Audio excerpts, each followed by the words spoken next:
We're chasing dreams through pixel streams, dancing shadows under glowing beams.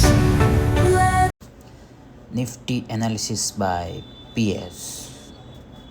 નમસ્કાર મિત્રો, કાલ માટે નિફ્ટીનો પ્લાન રેડી જ છે, તો આવો જોઈએ.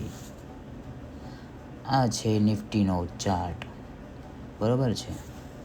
એમાં તમને શું લાગે છે, શું કાલે નિફ્ટી પડશે, ક્રેશ થશે? ના ના ના ના ના, ચિંતા ના કરશો. એના માટે તો હું તમારા માટે લઈને આવ્યો છું.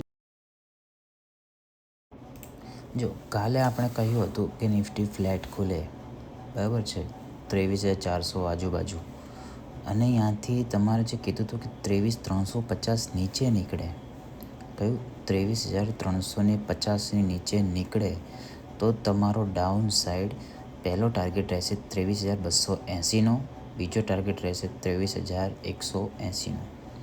આ બે ટાર્ગેટ માટે તમને કાલે આપ્યા હતા, બરાબર છે. એમાંથી બજારે કેવું કર્યું કે ફ્લેટ ખુલ્યું અને આપણે ટાર્ગેટ પહેલો અચીવ પણ કર્યો, હિટ પણ કર્યો 23,280. એના પછી બજાર ઉપર જતું રહ્યું અને આખો દિવસ હાયર લો લગાવતું ઉપર ગયું.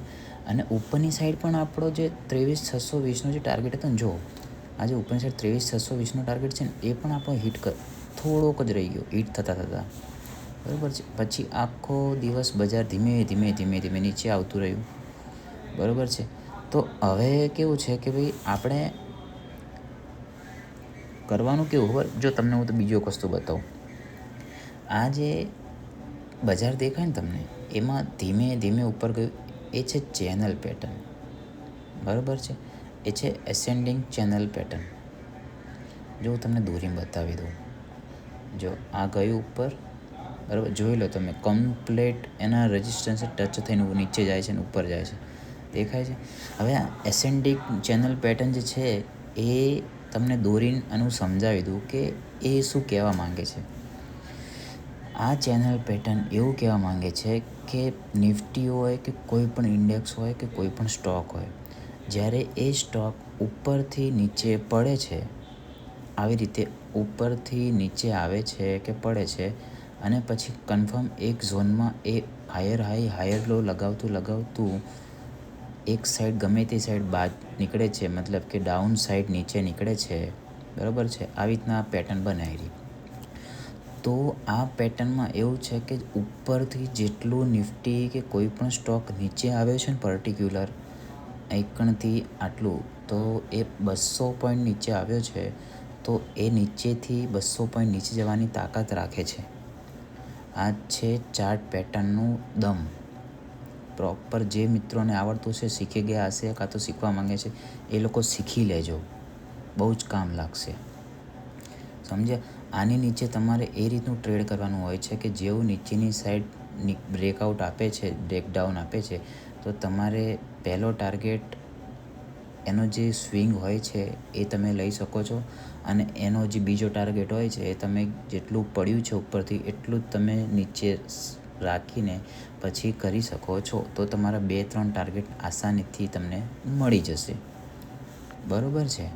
હવે તમે જુઓ કે ભાઈ આઇકણ કાલે બજાર ઓપન થાય, 23,400 આજુબાજુ બજાર ઓપન થાય, બરાબર છે, અને 23,350 નીચે નીકળે તો તમારો પહેલો ટાર્ગેટ છે ને એ 23,280 અને બીજો ટાર્ગેટ છે 23,180નો રહેશે, એઝ ઇટ ઇઝ.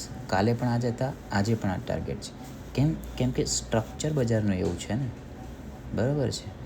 અને બીજું જો તમને કાલ ઉપરની સાઈડ બતાવું કે 23,480થી 23,500ની ઉપર નીકળે, યાદ રાખજો, 23,480થી 23,500ની ઉપર નીકળે તો તમારે બુલિશ સાઈડ જવાનું છે. એમાં તમારો ટાર્ગેટ રહેશે ઉપરની સાઈડ 23,620નો. ઉપરની સાઈડ ઓનલી ફોર એક જ ટાર્ગેટ એકચ્યુઅલીમાં ઘણા બધા છે, પણ અત્યારે બજારમાં કેવું છે કે સેલ ઓન રાઇઝ જેવું છે, ઉછાળો મળે વેચો, ઉછાળો મળે વેચો. આ સ્ટ્રક્ચર બજારમાં એવું અત્યારે ચાલી રહ્યું છે.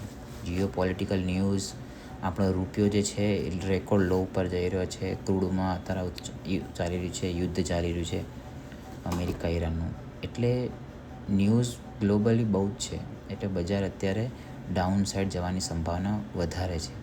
આ મારો વ્યૂ નથી કહેતો, ટેકનિકલી તમને કહું છું, બરાબર છે.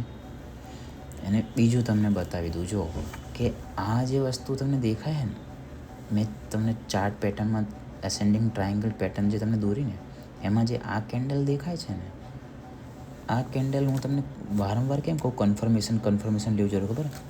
કેમ કે આ કેન્ડલે જો બ્રેકઆઉટ આપ્યું અને એની એઝ ઇટ ઇઝ બાજુની જે કેન્ડલ છે ને, એ નીચેની સાઈડ ક્લોઝ થઈ ગઈ. એને ઉપરની સાઈડ જે આપણે લાઈન દોરી છે ને, એની ઉપર એને ક્લોઝિંગ નથી આપ્યું. જો એને ઉપરની ક્લોઝિંગ કેમ નથી આપ્યું? કેમ કે એ ફેક બ્રેકઆઉટ છે. ઉપરની સાઈડ નીકળ્યું, બાયર્સને એક્ટિવ કર્યા, તમારા મારા જેવા રિટેલર્સ હોય એમને એક્ટિવ કરશે એરિયા, પછી તમે ખરીદી કરશો, હું ખરીદી કરશું, બધા ખરીદી કરશે, એટલે નીચેની સાઈડ સ્ટોપ લોસ રાખશો તમે, એટલે તરત જ બજાર ત્યાંથી તમારો સ્ટોપ લોસ ખાઈ જશે. અને કેટલા બધાને સ્ટોપ લોસ આવીને ખાધા છે. હવે આપણે બધાને એવું હોય કે ભાઈ બજાર ઉપર જશે, સમજી ગયા? એટલે તમારે આ રીતના ધ્યાનથી વિચારીને